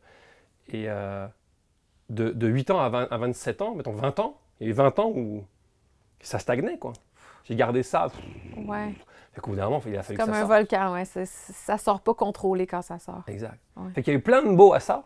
Parce que j'ai eu un moteur de réussite, j'ai eu un moteur de faire ce métier. Ouais. Après, j'ai eu un moteur de vouloir aider les gens avec mes bouquins, avec mes livres, tu vois. Donc, il y a eu plein de beaux moteurs. Et en même temps, comme je disais tout à l'heure, il y a autant de beaux que de pas beaux. Ouais. Il y avait aussi toute cette tristesse, cette colère, cette incompréhension de tout ça là-dedans, tu vois. Donc, les deux ont été... Important? Les deux ont été importants. Ouais. Et c'est vrai que quand j'ai lâché ce moteur-là de réussite il y a quelques mois, Ouais. j'ai eu de la panique. Ah ouais? Parce que je me suis dit, j'ai passé ma vie à vouloir plaire à mon père. Mais grâce à ça, j'avais ce moteur de réussite-là. Ouais. Maintenant que j'ai plus ce moteur-là, je fais quoi? Mais c'est une bonne question. C'est une très bonne question. Je te remercie de la poser. As-tu trouvé, ouais? En fait, c'est comme si... Est-ce que tu aimes faire du ski? Moyen. Bon, mettons que tu fais du ski. Mettons. Et le moteur, c'est le remont de pente. Comment on dit au Québec? Excuse-moi, j'ai C'est pas pas le mot. ça, c'est remont de pente. On dit... C'est remont de pente? Ben ouais, c'est pas un remont de pente. C'est remont de Ouais. pente. Donc, mettons que le moteur, c'est le remont de pente. Et après, tu aimes skier, donc tu redescends la piste. Donc, Ouais. j'avais plus ce moteur pour monter. Ah ouais, fait que tu le montes en... Mais j'aime encore skier. Ouais. Donc, j'ai plus envie de forcer comme un malade pour arriver en haut de la montagne, mais j'ai encore envie de skier. Donc, je me dis, monter égale la France, reforcer, Ouais, ouais, ouais. et skier égale rester au Québec et faire ce que j'aime. Et que les Suivre le choses- flow. Suivre le flow. Ouais. Parce que j'ai créé un flow Ouais. ici. Donc, maintenant, je suis ce flow-là. Uh-huh. Mais j'aime encore le faire. Mais Et comment donc, tu vas remonter la pente? mais j'ai plus à la remonter. Ok, tu descends. En fait, je descends dans le sens où, quand je dis j'ai plus à la monter, j'ai juste à faire ce que j'aime, Ouais. ce qui se présente, sans forcer, sans être énervé, sans vouloir absolument. Tu vois, Ouais. cette espèce de. Ouais. La rage. Tu sais, cette rage-là, là, Ouais. le couteau en client, Ah ouais. que j'ai eu longtemps, Uh-huh. à plein de niveaux. Là, je l'ai plus, mais j'ai encore envie de faire ce métier. Mais c'est sûrement ça qui t'a amené à être qui tu es aujourd'hui. Fait que c'est il y a quelque chose de vraiment magnifique dans le cheminement d'un humain, tu sais, parce que si tu n'avais pas eu ces blessures-là, tu serais sûrement pas assis devant moi en ce moment. Exactement. Tu sais, je suis un bon exemple. Ma mère, elle m'a toujours appris, fais attention avec l'argent, depuis que je suis petit. Fais attention. Fait que j'ai grandi en ayant une certaine peur de dépenser. Ah ouais, OK. Mais le beau là-dedans, c'était prévoyant. Ouais, moi aussi. Donc, t'es je suis pareil, prévoyant? ouais. Frugal. Le négatif, tu peux avoir un côté un peu radin, un peu je dépense pas, Ouais, c'est ça. un peu Ça voilà, te fait pas plaisir. ça fait plaisir. Mais le côté positif, c'est attends une seconde, j'économise. T'achètes une maison cash. Bon, bah, par exemple, mais sinon tu économises, tu peux prendre cet argent-là pour aller faire de la thérapie. Ouais. Tu vois, tu mets l'argent de côté, t'es pas épais à, quand je dis épais, à dépenser tout ce que tu as et à rien Il n'y a avoir. pas une panique de fond de je vais manquer d'argent ou ouais. Tu vois, Ouais. donc les deux, c'est toujours Ouais. les deux. Oui, c'est ça. Il y a C'est toujours ça. du beau et du moins beau. Puis on aime ça être. On aime ça être tranché dans notre société, tu sais, d'être tout blanc, tout noir. On n'a pas de nuances, mais tu sais, la vie est tellement en nuances. Il y a tellement rien de catégorique, là. Puis ça m'amène à te parler un peu d'un sujet tabou, mais on va y aller. Bon, on a vécu des années difficiles les dernières années pour beaucoup de gens. Ça a été difficile, une pandémie. Bon, c'est quelque chose qu'on n'avait jamais vécu collectivement. Chaque collectivité a eu une réaction différente par rapport à ça. Comme je te disais tantôt avant qu'on commence à tourner, moi, ça a donné, c'est un peu un timing parce que ça faisait longtemps que mon chum me disait « Tu devrais partir ta chaîne YouTube ». Ça fait longtemps que j'essaie de faire le métier de comédienne puis d'animatrice. Puis je me fais souvent dire « T'as pas fait l'école de l'humour, la mode est aux humoristes en ce moment ». Ou, bref, j'étais jamais adéquate. J'avais pas assez d'abonnés sur Instagram. Il y avait tout le temps quelque chose. Puis à un moment donné, Jérôme me disait, mon conjoint me disait, tu devrais juste faire tes affaires, puis mets ça sur Internet, suis ta passion, t'es bonne dans ce que tu fais, ça va marcher. Puis je suis comme, ouais, mais tu sais, j'ai pas envie que ce soit juste ma mère qui like mes vidéos tout le temps, ce qui est souvent le cas au début. Puis à un moment, j'ai fait 4 ans de recherche pour un peu explorer qu'est-ce qui aurait été ma vie si j'avais dit oui les fois que j'ai dit non dans ma carrière en musique. Il y a beaucoup de MeToo, là, beaucoup de producteurs. C'est un milieu très malsain, très toxique. Je me suis dit, je vais faire une fiction, mais basée sur ce monde-là. Je me suis mis à faire de la recherche sur tout le côté obscur du show business. Puis, bref, ça m'a amené à être très, très, très consciente du côté laid, sombre du divertissement. Puis, j'ai écrit un livre qui n'a pas été publié encore, mais ça m'a amené à commencer à faire mes premières vidéos là-dessus. Okay. Puis, ça a eu un franc succès. Puis, de fil en aiguille, je me suis mis c'est un peu à contre-courant parce que tout le monde des affaires que les gens n'ont pas envie de voir. Personne n'a envie de se faire dire qu'il y a des choses laides qui se passent à Hollywood. C'est quand MeToo est sorti, le monde avait comme pas le choix de l'entendre, mais ça faisait longtemps qu'on savait toutes que ça allait pas bien. Tu sais, c'est comme, hey, allô, arrivé en ville, là. Fait que, tu sais, c'est comme les gens, ça prend du temps avant que les gens aient envie de se faire dire qu'il y a quelque chose de laid. Ben non, c'est impossible. Voyons, Morgan Freeman, il est extraordinaire, tout le monde l'aime. Tu sais, on veut pas se faire dire que ces gens-là, ils ont des défauts. Puis je me suis mis à explorer, à être à contre-courant, vraiment. Là. Donc, Je suis à contre-courant, puis j'assume, puis ça a marché parce que j'essaie plus de plaire, tu vois. Je suis pas dans essayer rentrer dans le moule de « Ah, OK, il faut que je sois un petit peu drôle, un petit peu humoriste. » Non, je fais mes affaires sur YouTube, j'ai pas de compte à rendre à personne. Puis ça a marché parce que, justement, je suis plus vraie que dans le personnage. Puis, on a vécu donc une pandémie. J'ai été beaucoup à contre-courant parce que j'ai donné la parole à des experts, j'ai donné la parole à des gens qui pensaient pas comme le narratif officiel. Puis ce que j'ai souvent entendu, parce que je suis dans la communauté artistique, c'est que les gens étaient déçus que les artistes se positionnent pas plus. Se sentaient un peu abandonnés par ces fameux artistes qui, à travers l'histoire, ont été progressistes, ont fait avancer la société, se sont permis d'être un peu justement comme critiques des mesures qui sont prises par des gouvernements ou par peu importe des courants sociaux. Je ne veux pas forcément savoir ce que tu penses de la pandémie, mais je veux savoir, est-ce que ça t'a traversé l'esprit à un moment donné de prendre parole ou tu t'es pas prononcé du tout sur rien, puis c'est pas un reproche. Je veux savoir comment toi, tu as vécu ça en tant que personnalité publique. Ouais. Mais j'ai entendu ces gens-là aussi dire pourquoi les artistes prennent pas parole. Déjà, je pense pas qu'on soit plus légitime à prendre parole que n'importe qui d'autre. Ouais. Tu sais, Jean-Luc Ledoux T'es un humain. Ou Louis-José Aude, c'est deux humains à part entière. Il n'y en a pas un qui est forcément au-dessus de l'autre. Il y en a un qui a plus d'exposure. Mais est-ce qu'il a plus le droit ou c'est plus son devoir à lui de prendre parole? Non. Je pense que c'est chacun qui est libre de se dire est-ce que j'ai envie de le faire. Moi, personnellement, puis je vais te répondre, je pense pas que ce soit mon rôle de faire ça. Je pense que mon rôle à moi, c'est de divertir. Moi, je me suis exprimé beaucoup par rapport à, comme tu sais, la vulnérabilité, la thérapie, qui sont des choses qui, pour moi, ont été dures à faire. Exprimer des choses, parler de la mort de mon père, parler de ma dépression, parler de... Tu vois, c'était mon challenge à moi. Et je pense que ça a fait changer ces choses-là. Il y a beaucoup, beaucoup de gens, après les livres, qui m'ont écrit pour me remercier. Il y a beaucoup de gens que j'ai aidé à guider vers un certain chemin. Tu vois, j'ai changé de certaines choses. Ou en tout cas, j'ai aidé certaines personnes. Tu as eu un impact positif. Ouais, j'ai eu un impact positif sur certaines choses et sur certaines personnes qui ont changé leur vie grâce après à leurs actions, mais qui ont eu un élan avec mes mots ou avec mes livres. Et ça, je pense que c'est mon rôle parce que c'est quelque chose de beau. Je parle pour être dans quelque chose que je veux. Quand arrive une pandémie, des vaccins, des choses comme ça, il y a des gens pour, il y a des gens contre, il y a des gens qui ont des théories, d'autres qui non, et ça devient un pour et un contre. Et ça devient que des gens qui ont raison, chacun dans leur côté. Donc je te dis quoi, t'as pas raison, là je te tombe dessus. Et aujourd'hui, avec les réseaux sociaux, tu dis quelque chose, peu importe ce que tu dis, là, et ben il y a toujours 1 million de gens qui vont être d'accord avec toi et 1 million de gens qui vont te dire que t'es un trou de cul. Pas mal plus de trolls, je trouve. Et ces trous de cul-là, ils déversent de la haine sur toi. Puis j'ai pas nécessairement envie de vivre ça, moi. Si tu me dis demain, tu verras jamais rien de ça, ah bah on va tout dire ce qui nous passe par la tête, mais c'est pas ça qui se passe aujourd'hui. Aujourd'hui, peu importe ce que tu vas dire, il y a des gens qui vont... Tu vois, ils sont en colère.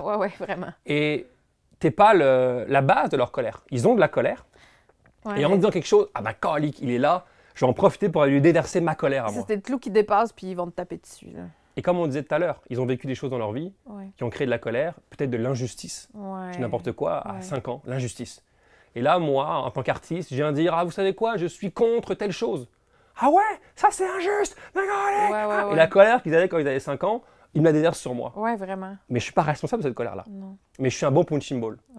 Et je ne vais pas être un punching ball. Tu vois? Ça, c'est la raison numéro 1. La raison numéro 2, c'est que j'aime pas aller contre les choses. Parce que je trouve que tu veux descendre la piste de ski. Bah, ce que je veux dire, c'est que je ne vais pas participer à une manifestation contre la guerre. Je vais participer à une manifestation pour la paix. Tu vois? La marche pour la terre, mettons. C'est pour quelque chose. Je ne vais pas aller contre quelque chose. Parce que quand je vais contre quelque chose, je donne du pouvoir à cette chose-là. Si, mettons, je ne suis pas d'accord... C'est fluide dans l'énergie aussi. Si je ne suis pas d'accord avec une décision du gouvernement et que je suis contre cette décision-là, ben, je donne du pouvoir. Parce que je fais juste en parler et avoir mon énergie. Tout ce que j'ai, c'est de la frustration, de la colère, et c'est ça que je mets là-dedans. Moi, je vais aller pour quelque chose. Et donc, quand tu te prononces aujourd'hui, eh ben, il y a des gens pour qui tu es contre eux. Tu es contre telle décision, tu es contre telle opinion. Et dans ce cas-là, ça te déverse. Et puis le nombre d'artistes qui disent qu'ils arrêtent leurs réseaux sociaux pendant 1 mois ou 2. Je l'ai fait régulièrement. Bon, parce qu'il y a trop de haine. Puis j'ai pas envie d'être chez moi avec mes filles et de recevoir des messages de haine. Ça m'intéresse pas. Je te comprends. Ça m'intéresse pas. Et est-ce que après, ça c'est une autre question. Certains vont dire oui, certains vont dire non. Est-ce que quand un artiste s'exprime, ça va changer quelque chose? Est-ce qu'il a un pouvoir sur Legault ou Trudeau qui prennent les décisions du gouvernement? Alors, il y en a qui vont dire oui, parce que s'il y en a plein qui se lèvent, au bout d'un moment, ça va faire quelque chose. D'autres qui vont dire ouais, il y en a qui l'ont fait, mais ça n'a rien changé. Une fois de plus, ça va être tranché. Et puis les deux auront raison, parce que c'est vrai que des fois, ça a changé, et puis des fois, ça n'a rien fait. Je pense qu'une fois de plus, on est dans un espèce de débat Ouais. qui Il n'y a peut pas de être... réponse ultime, là, finale. Non, qui pourrait être débattu, tu vois. Des fois, Ouais. ça s'est levé, puis ça a marché, des fois, ça s'est levé, puis ça a... Mais le point, c'est qu'en se levant aujourd'hui, bah, tu te prends un déversoir de marde. Et moi, dans ma vie, j'ai pas besoin de ça. J'ai pas envie de ça, tu vois. Je comprends. Donc, je préfère rester silencieux par rapport à des choses Ouais. parce que ultimement, j'ai envie d'être heureux. Ouais. Et donc, ce que je fais, moi, comme rôle, bah, je vais monter sur scène, faire rire les gens. Je vais aller écrire des bouquins. Je vais faire des podcasts comme toi, avec toi, pour partager des choses, des outils, des choses, quelque chose sont possibles d'aller mieux. Ça, pour moi, c'est mon rôle. C'est plus constructif. Bah, pour moi, Ouais. d'autres vont me dire, mais non, Jérémy, c'est construit d'aller Ouais, contre c'est le ça. gouvernement. Et ils ont raison. Moi, chacun a son tempérament, chacun a sa perception aussi. C'est ça. Moi, je vais aller pour ce qui me rend de la joie, pour ce qui me fait du bien, pour ce qui peut faire du bien aux gens. Ouais. Ça m'intéresse. Aller dans un truc où ça est tendancieux, c'est utile. Non, c'est pas. Pour moi, c'est pas utile. Ouais. Parce que je vais créer, et chez moi, et chez les autres, de l'injustice, de la colère, Ouais, de la c'est frustration. Puis ça m'intéresse moins. Oui, je comprends. Il y a aussi une question de tempérament. Tu sais, moi, j'ai toujours été très sensible à l'injustice depuis que je suis petite. C'est mon grand levier dans la vie, là. Donc, c'est sûr que de voir qu'il y avait des injustices au départ, mettons, dans mon domaine, puis après de commencer à voir que, bon, il y a ce qui se passe, puis il y a des gens qui sont très ostracisés, c'était facile pour moi de prendre position parce que ça va avec ma personnalité, ça va avec qui je suis. Mais j'ai des amis très proches qui me disent, tu sais, moi, j'ai pas ce tempérament-là, tu sais, moi, je suis pas comme ça. Je respecte ça, tu sais. En fait, c'est là où je pense que c'est important de respecter chacun. Tout le monde ne peut pas réagir de la même façon à un événement, tu sais. Puis là, tu sais, des fois, les gens étaient tellement comme dans l'énergie de la colère qu'ils devenaient en colère après les autres de ne pas être en colère comme eux, tu sais. Puis ça sert à rien, c'est pas constructif. Je suis d'accord avec toi, tu sais. Je suis beaucoup dans... Je crois qu'on est tous des champs énergétiques, puis plus tu mets une énergie positive, plus tu vas récolter de l'énergie positive. Jusqu'à une certaine mesure, j'ai envie de croire que c'est comme ça qu'on crée notre vie. Donc, c'est de plus en plus aligné avec mes valeurs à moi de me dire, il y a une façon de faire les choses, il y a une façon de prendre position. Je pense qu'il y a une façon de le faire. Mais il y a aussi une façon de créer sa vie puis pas de rester juste dans le combat, tu sais, parce que ça reste... Un combat, c'est une confrontation. Puis ça va faire des dommages collatéraux. On veut pas forcément ça. Exact. Puis tu travailles bien, tu sais, dans le sens que tu choisis, t'es pas assis à rien faire, là. Tu fais des choses, c'est super constructif ce que tu fais. J'ai vu que tu suivais sur Instagram Joe Dispenza, Ouais. tu suis écartelé. Donc, tu es aussi dans un côté assez spirituel dans ta démarche. Il y a quelque chose de l'épigénétique, la physique quantique, c'est des gens qui en parlent. Est-ce que tu penses qu'à un moment dans une vie, quand on est dans un cheminement de travail sur soi, est-ce que ça finit par passer automatiquement par la spiritualité? Déjà, c'est quoi la spiritualité? Ben c'est ça. C'est quoi ta définition, mettons, de la spiritualité? C'est la façon dont je vais exprimer mon esprit. OK. Tu sais, mettons la religion. Pour moi, la religion, c'est des limites imposées par l'esprit, par l'humain. C'est des limites qu'on s'est mis. La religion, c'est l'homme qui s'est assis et qui a écrit des choses. Ou l'homme Une sorte de morale ou... Bah, je sais pas si c'est moral, mais c'est, mettons, un exemple, tu ne mangeras pas de porc. Ouais, OK, je C'est comprends. partie de la religion musulmane. Donc, Ouais. c'est une limite de... alors, si tu es musulman et que tu es pratiquant, tu ne manges pas de porc. Ouais. Quelqu'un a écrit ça. Est-ce que c'est Mahomet? Est-ce que c'est Jésus? Est-ce que, je sais pas, moi, je ne suis pas un adepte de religion, mais Ouais. il y a quelqu'un qui aurait dit ça, et quelqu'un en dessous qui aurait écrit ça. Et voici une limite. Donc, parce que tu ne mangeras pas de porc, il y a une limite à quelque Est-ce que chose c'est de la spiritualité, ça? Ça, c'est la religion. Ouais, c'est ça. Pour moi, la spiritualité, c'est comment tu exprimes ton esprit. Qu'est-ce que tu fais avec? Tu vois, ta façon de penser, ta façon de réagir, ta façon de te sentir, les actions que tu poses. Tu sais, il y a une belle phrase, d'ailleurs, c'est Joe Dispenza qui dit ça. Je trouve ça beau. Puis excuse-moi en anglais parce que j'ai pas un bon anglais. Mais il dit Your personality, ta personnalité, create your personal reality. Et je trouve ça beau. Et c'est quoi ta personnalité? C'est ta façon de penser, ta façon de te sentir et ta façon d'agir. Et en général, ta vie va résulter en général beaucoup de ça. Ta façon de penser, de te sentir et de réagir. Parce que ta façon de penser, de te sentir, ça va créer des habitudes, ça va créer des valeurs, ça va créer, etc. Donc une vie saine ou une vie moins saine va dépendre de comment tu penses, comment tu te sens et ce que tu fais, les actions que tu poses derrière. Et donc, si ça rentre dans la spiritualité, alors j'ai l'impression que oui. Ouais. J'ai l'impression qu'une vie plus riche passe par une certaine sorte de spiritualité. Ouais. Mais j'ai des amis à moi qui sont très religieux. Un ami à moi, par exemple, qui est musulman, qui est très croyant, très pratiquant. Et lui, il a une vie quand même saine qui passe par la religion. Parce qu'il ne boit pas d'alcool, Il fait le ramadan, donc il y a une forme de jeûne pendant, Ouais. pendant un mois. Il est très respectueux des autres. Et ça, il tient ça de la religion. Ouais. Donc quelque part, sa vie à lui qui est quand même belle et saine, et c'est vraiment quelque chose, un être humain que j'aime beaucoup, et ben ça passe par la religion. Ouais. Et quelque part, donc des fois, les deux se Ouais, ils se peuvent se rejoignent. rejoindre, oui, c'est sûr. Mais j'ai l'impression que ça passe par une certaine, que ce soit la religion ou la spiritualité, ça va passer par une certaine façon de penser. Ouais. Une certaine inspiration de gens, une certaine façon de vouloir mener sa vie selon des choses qu'on aura entendues. On a tous lu, entendu, étudié des choses qui se fait que nos comportements sont automatiquement influencés par ça. Ouais. Et donc moi, la raison pour laquelle j'écoute justement un gars comme Joe Dispenza, c'est parce que ses paroles, je trouve super inspirantes. Les Vraiment. outils qu'il offre sont super inspirants Ouais. et me font du bien. Pour ceux qui ne connaissent pas Joe Dispenza, c'est quelqu'un qui a eu un accident. C'est ça, sa colonne était Ouais.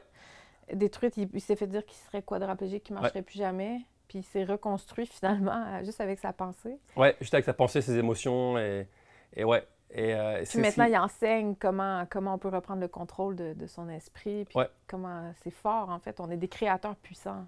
Exact. Et d'ailleurs, justement, c'est marrant parce qu'il dit souvent quand on réagit à une situation, c'est une émotion qui appartient à ton passé. Ouais.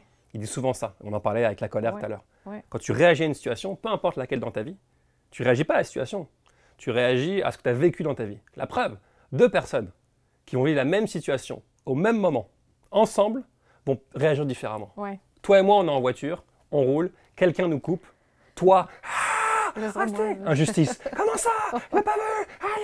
Tu sors, t'es enceinte, tu vas le taper. Arrête, t'es enceinte. Non, laisse-moi tranquille. C'est pour mon enfant que je fais ça. Je me reconnais. Tu pars, t'as une pancarte, t'as une batte de baseball. Moi, je suis à côté, tranquille, hello, relax, ça n'a rien, il n'a pas vu, nanana. Tu vois, on a vécu la même situation, mais on a réagi différemment. Pourquoi? Parce que toi, tu portes l'injustice et tu aurais peut-être vécu à 4 ans, quelqu'un qui aurait coupé ton père en voiture, tu as vu ton père s'énerver, ton père finalement a perdu quelque chose, peu importe. Et donc toi, tu as cette charge émotive-là. Ça a vu ça. Alors que moi, je n'ai pas vécu ça et donc moi, ça ne me fait rien. Et donc finalement, on réagit par rapport à notre passé. Et ce qu'il apprend en gros, Joe Dispenza, c'est au lieu de penser à tes émotions du passé, apprends à penser à tes émotions du futur. Tu vois? Qu'est-ce que tu as envie de vivre et comment tu vas te sentir quand une fois que tu auras vécu ça? Et focus sur ces émotions-là. Focus sur la reconnaissance, sur la joie, pour remplacer ces émotions-là du passé. Oui, c'est ça. C'est magnifique. C'est très quantique aussi de jouer avec le futur puis le passé, comme finalement tout arrive un peu en même temps, mais il y a juste dans le moment présent qu'on peut être un acteur de changement. Exact. Et donc, il nous apprend à vouloir ressentir le plus souvent possible des émotions comme la reconnaissance, qui est sûrement l'émotion la plus forte, dans le présent. Et que plus tu le fais finalement, et plus tu vas attirer ce que tu vibres en tant qu'être humain. C'est ça. Tu as remarqué quand tu es en colère, tu vas attirer souvent des gens qui sont en colère. Ouais. Quand tu es frustré, souvent tu as vu des choses en corrélation avec ça. Pour l'injustice, je veux dire, j'ai tellement eu d'injustice dans ma vie. Voilà. À un moment donné, je me suis dit qu'il y a quelque chose à travailler. Là. Exact. Parce que tu attires ce que tu as en toi. C'est ça. Qu'on le veuille ou non, on est des champs énergétiques. Et ce qu'on envoie, on récupère. Un peu comme un boomerang. C'est difficile de reprendre cette responsabilité-là, par contre. Tu sais, je me rappelle m'être braquée contre cette idée-là au départ. Ben, t'as peu, là. C'est pas vrai que je suis responsable de tout ce qui m'arrive, tu sais. Puis encore là, des fois, c'est un concept que je trouve un peu abstrait, mais j'y crois, là. Je sais pas si c'est une croyance, ça a été quand même assez étudié. Mais c'est comme... Ça demande il faut défaire un peu son ego, de faire qu'il m'arrive quelque chose de vraiment merdique, puis j'ai quelque chose à apprendre de ça, puis je me suis attirée cet apprentissage-là, tu sais. Ouais. Effectivement, mais c'est comme quand je te dis, ce qui t'énerve chez l'autre, tu l'as chez toi. Non, non, je l'ai pas chez moi, je suis pas comme ça, ok. Et après, libre à toi de croire, tu sais, moi, c'est ma vision des choses. Hein. Je suis pas en train de dire j'ai raison, et je suis au-dessus des autres. Voici ma façon de voir les choses, et moi, c'est comme ça que je le vis dans ma vie.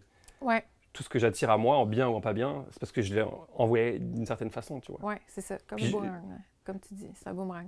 Un boomerang, tu la vois, la relation, assez rapidement dans ta vie, quand tu es dans un bon mood.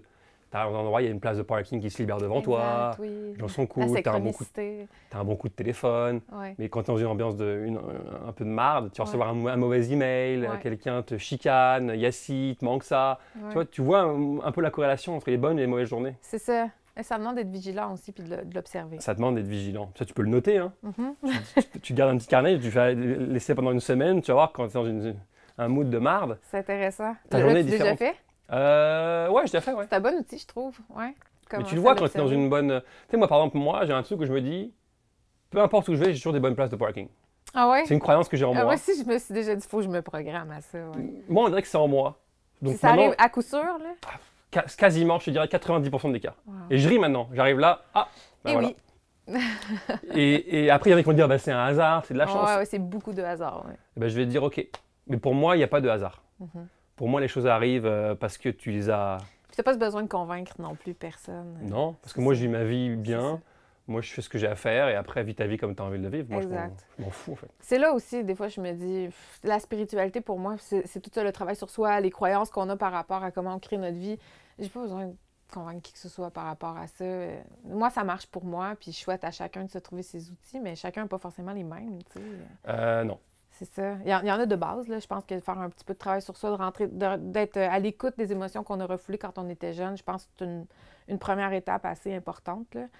Après, je veux dire, il y a un monde de possibilités, tu sais. Mais en tout cas, j'invite vraiment tout le monde à faire cette recherche. Pour moi, ça a été la plus belle rencontre, ça a été de me rencontrer quand j'ai commencé à faire de la thérapie. Je me connaissais pas. C'était une surprise à chaque semaine. Je suis mais voyons donc, je réagis de même dans des... Mais je savais pas. Tu prends conscience de tes masques sociaux, tu prends conscience de tes automatismes, Puis après, tu peux choisir, comme tu disais, d'être une personne différente, plus intègre, plus vraie. Puis tu sais, souvent dans ma vie, puis moi, je prenais conscience en t'écoutant parler tantôt, souvent dans ma vie, j'ai trouvé ça dur parce que je me faisais pas aimer de tout le monde. J'ai une personnalité qui dérange, tu sais. Puis maintenant, plus j'ai travaillé sur moi, plus je comprends, je me dis, je dérange parce que je suis vraie. Je vais pas dire les choses pour te plaire ou je vais pas rire une blague parce que je la trouve drôle, justement. Mais ça, c'est sûr que c'est pas cool pour des gens, tu sais. Donc, mais je dois accepter d'être cette personne-là, puis c'est qui je suis, tu sais. J'ai pas besoin d'être aimée de tout le monde, finalement. T'as pas besoin, non. Non, c'est ça. Il y a tout un apprentissage là-dedans. J'ai envie de te poser une dernière question, parce que tantôt, tu disais, bon, ça fait 10 ans que tu es dans ce processus, puis que maintenant, tu te sens une belle place dans ta vie. Ouais. J'entends ça de ton discours. Pour la suite des choses, est-ce que tu penses que tu es comment tu vois la suite des choses, maintenant? Est-ce que tu as atteint une finalité ou... Tu veux dire dans tous les niveaux ou à un niveau particulier? Bien, on parle beaucoup de travail sur soi depuis tantôt. Je te dirais plus dans une démarche personnelle de l'humain, Jérémy Demé, pas forcément professionnel, mais à tous les niveaux. Là. Tu vois, en ce moment, je suis dans Joe Dispenza. OK. J'écoute beaucoup de ses enseignements. T'as-tu déjà fait un cours avec lui? Non, mais j'aimerais. Ouais. J'aimerais aller faire un séminaire. Ouais, c'est ça, il fait des séminaires des fois extrêmement chers. Ouais. J'ai pris un truc sur Internet. Ça, j'ai fait ça, mais j'aimerais ça aller faire une semaine. Avec lui. Pas tête à tête, là, ça n'existe pas, mais je veux dire. Mais c'est pas comme il est pas venu au Centre Bell une fois, ou il n'y a pas ce genre de truc-là qu'il fait des fois. En fait, lui, il fait des 4-5 jours, là. OK, vraiment des retraites. Là. OK. Et j'aimais beaucoup parce que son sujet m'intéresse beaucoup. Et tu sais, je me laisse un peu aller par. Je suis moins à vouloir. Je suis moins à vouloir découvrir la spiritualité, mais plutôt la vivre. Vivre ce que j'ai appris, vivre ma vie comme ça. Je suis moins dans... L'appliquer au quotidien, finalement. L'appliquer au quotidien. Je suis plus là-dedans en ce moment, tu vois. Mais c'est vrai que son enseignement me plaît beaucoup. Et l'idée de, justement, voir ce qui se passe avec ça. Tu sais, utiliser un outil et voir.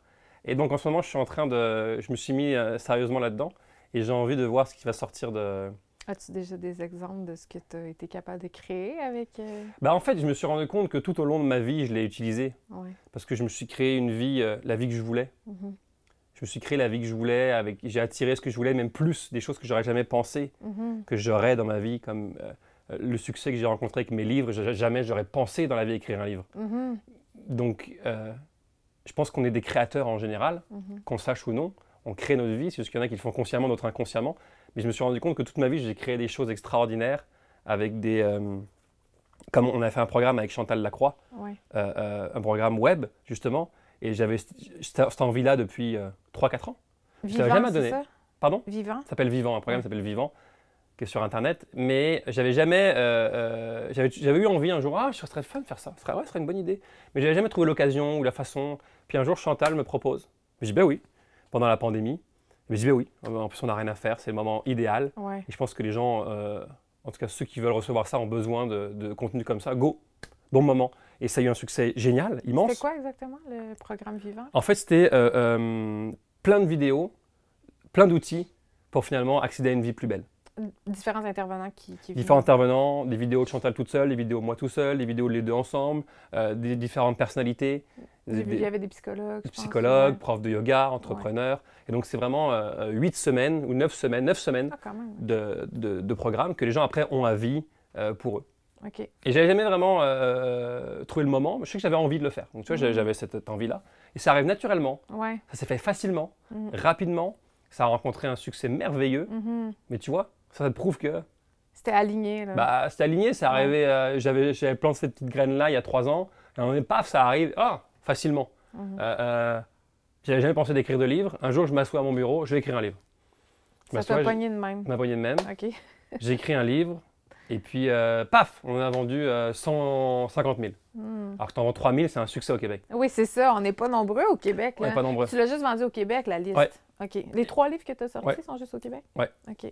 En fait, non, après, j'ai mis en vente la liste en France, OK. mais comme j'ai pas la notoriété pour Non. la soutenir, bah, ça n'a pas, Ouais, pas pu rencontrer le public qu'il y a eu ici. Ouais. Mais tout ça pour te dire que c'est arrivé facilement, simplement. Mhm. Et puis, tu vois, ça s'est fait comme ça. Donc, la suite, c'est continuer à... J'ai envie d'écrire un film.